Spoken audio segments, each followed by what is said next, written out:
Hi everyone, Curtis here from Goth Rider Creations, and today we're going to make something a little bit different out of this pile of stuff. So for a little bit of context, a couple of months ago during a nicotine break, my boss came up to me and asked if I could build him a guitar for his dad for his birthday. Now, the only two stipulations were that it needed to be half size, because it wasn't going to be played, it was purely going to be put on a wall, and that it needed to be themed for the band Thin Lizzy. Now, when I think of Thin Lizzy, I think of two things: Phil Lynott wailing on that Fender bass of his, and the song Whiskey in a Jar, one of my absolute favourites. So I suggested to make it out of oak whiskey barrel wood, which my boss thought was a great idea. So I organised and cut up all of the timber, got rid of all of the charring and charcoal from the inside, then made a simple mould for it so I could pour the resin. And here is me just reorganising the wood into a sort of pleasing shape.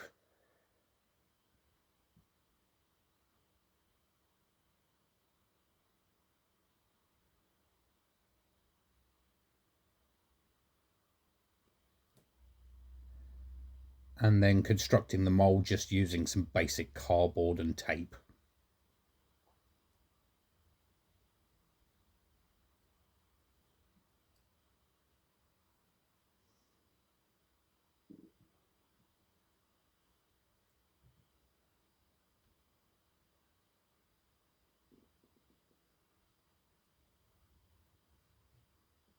Now, the thing to remember with these moulds is they don't need to be fancy, they don't need to be high-end. A little bit of glue gun will do the work. You've just got to hold in the resin and make sure it doesn't leak. Now, the only other stipulation, right at the last minute, was that my boss wanted the resin to be white.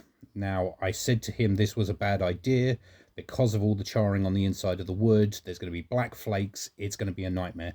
But he was very adamant he wanted it white. So I made a good job of sealing all of the wood with the first coat of resin, and then I dumped in as much white stuff into this thing as I physically could. And so much powder you would have thought that Pablo Escobar had sponsored the build. But to be fair, I really wanted it to be white. I didn't want it to be some kind of awful pasty milky colour. I wanted it to look like white resin, not like something a teenage boy had been depositing into a sock. And as you can see, that's pretty white.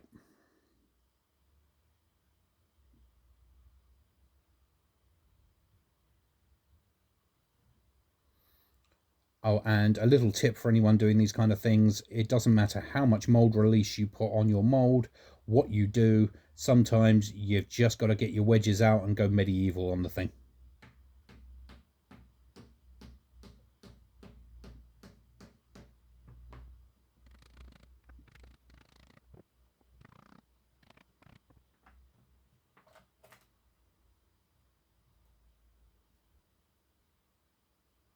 And at this point, I was very happy with the blank.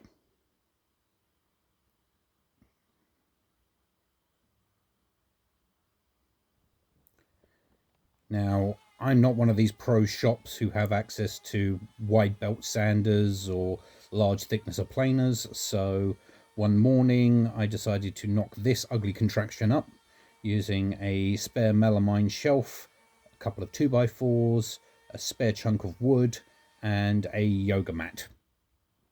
And also my lovely new trend router, which I find very helpful.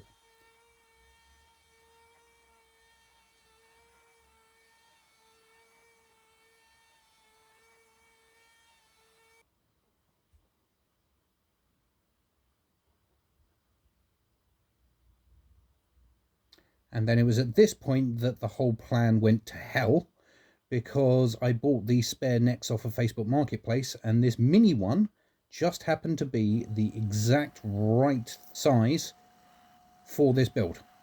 The scale length was correct, The general length was correct.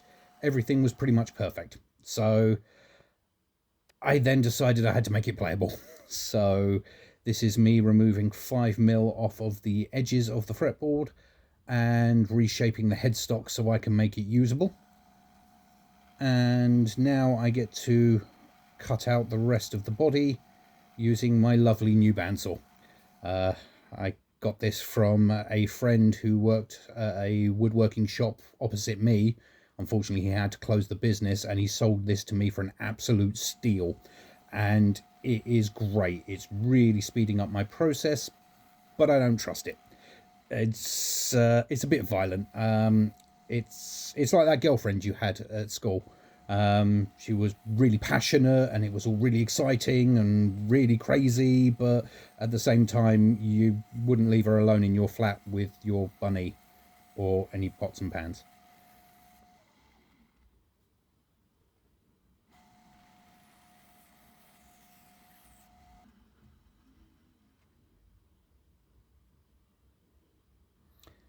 So then we're over to my trusty multi-use pillar drill to do a bit of the spindle sandling and do the final shaping.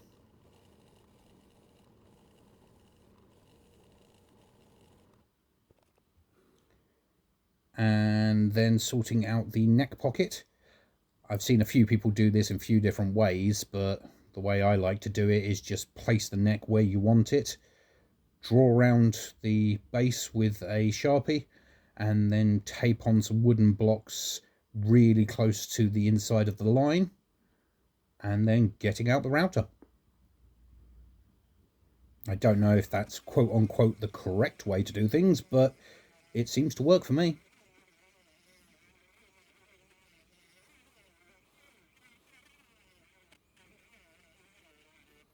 And as you can see, that is a pretty decent neck pocket. So now we need to reshape the neck after removing half of it, and I thought I would join the rest of the YouTube world and get myself a Shinto saw rasp. And now I can see why people love these things. They take off a hell of a lot of material really quickly, but in a really controlled way, and I'm very, very impressed. I'll be using that more in the future. And then obviously the obligatory hand job. Then I had to fill in the holes because this was a 6-string neck and will now be a 4-string. So getting rid of the plugs. And now attempting to cut out the scratch plate. As you can see, it's just an old vinyl record that I got from the local charity shop. Thankfully, it didn't snap it in half because I figured it really would. And then off camera I just glued on some additional bits of wood to fill in the gaps, reshaped it, and now it looks more like the bot. And of course sanding away all those bloody awful lumps that were left behind.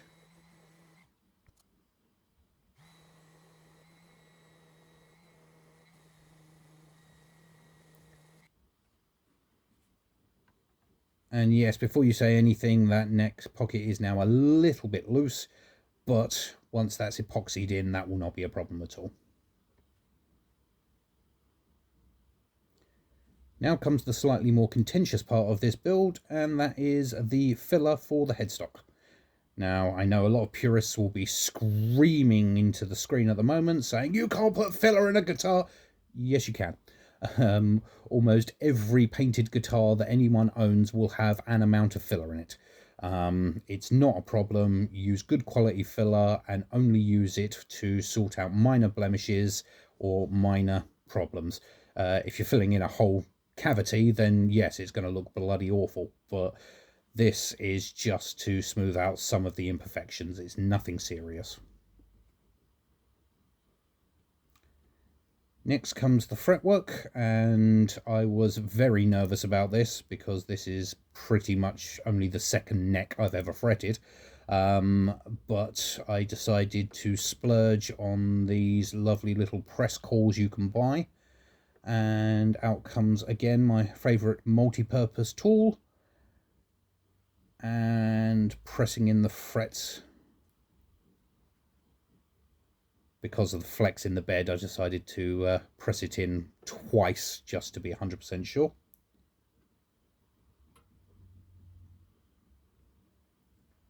Then comes the fret end file, and if you want to make one of these for yourself, I will link the video to my how-to at the end of this. And then the leveling, the end dressing and the polishing. I've saved you from most of it because it's nearly as boring to watch as it is to actually do. Then we managed to sort out the new tuning holes. I even splurged for a lovely new 10mm drill bit here just so I didn't get too much blowout.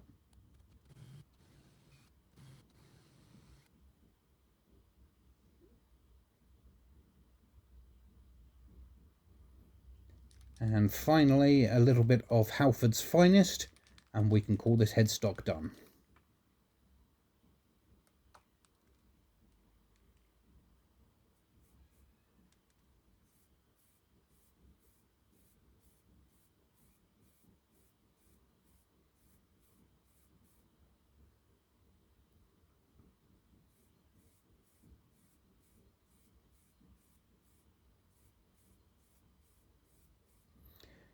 Now, another thing that I suggested for this build was to put the thin Lizzy logo on the body, and originally I wanted to route this in and then fill the cavity with silver resin.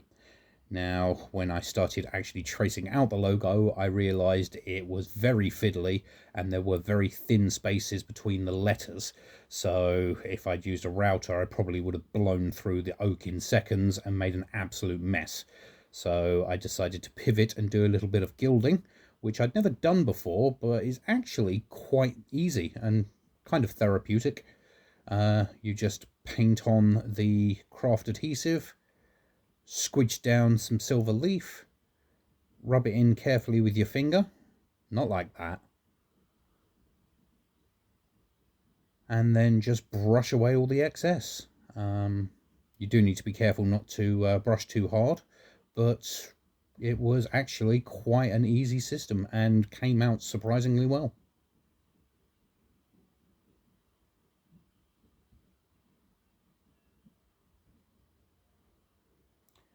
Next comes the modifications for the hardware, and I decided to use a hardtail bridge for a 4-string ukulele and drilled a couple of extra holes in between the existing ones, so then I could bolt in a couple of Telecaster style saddles that have one saddle for each 2 strings.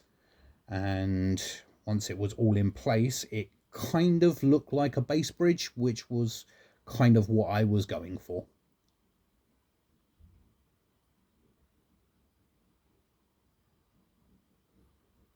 And then the last major modification was the nut, and I literally took one of the spare nuts from one of those earlier necks, cut down the front part of it, removing the string spaces for the B and E strings, and then shaped it and fitted it.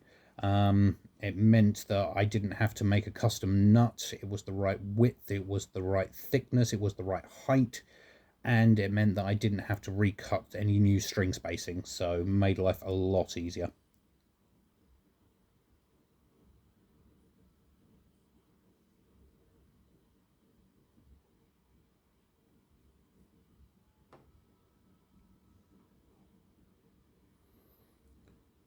Then came the tuners, which again was cannibalized from one of the previous guitar necks.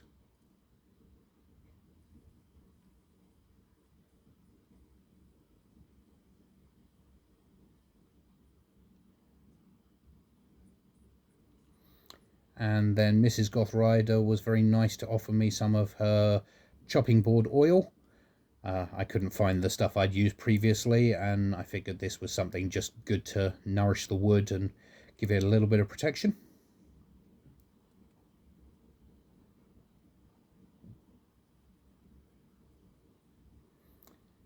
And then what I thought would be the final fitment for the pick guard.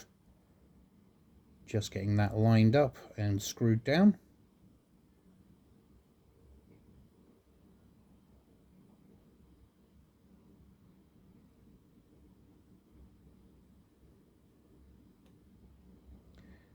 Then comes the real squeaky bum moment of the whole thing, trying to drill a 10mm hole into a pick guard made of a vinyl record.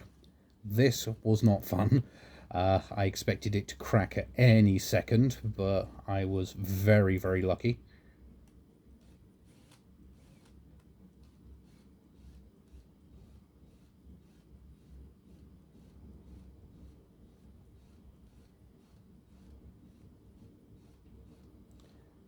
Then comes the electronics, and this is me literally shortening the wires. Unfortunately, spoiler alert, the electronics did not work. This was a cheap bolt-on acoustic guitar piezo kit, and unfortunately I completely overestimated the ability of the piezo. I figured with a little gap underneath the pickguard it could just mount in there, would pick up a few vibrations from the body, but unfortunately all it picks up is if you tap your finger against the pickguard. So was a complete failure, but again, this guitar is never meant to be played, so as it's a display item I don't mind too much.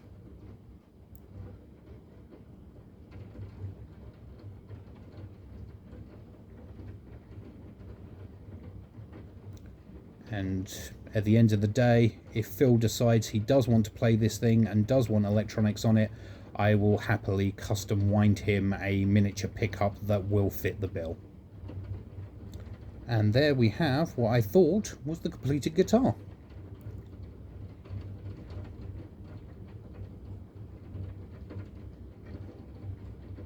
Until I remembered that I haven't actually fitted the fake pickup.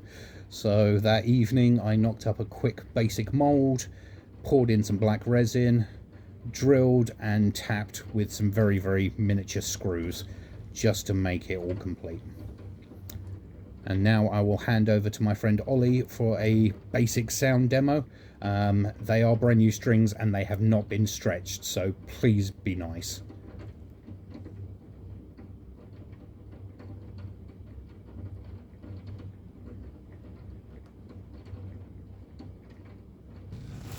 Right now.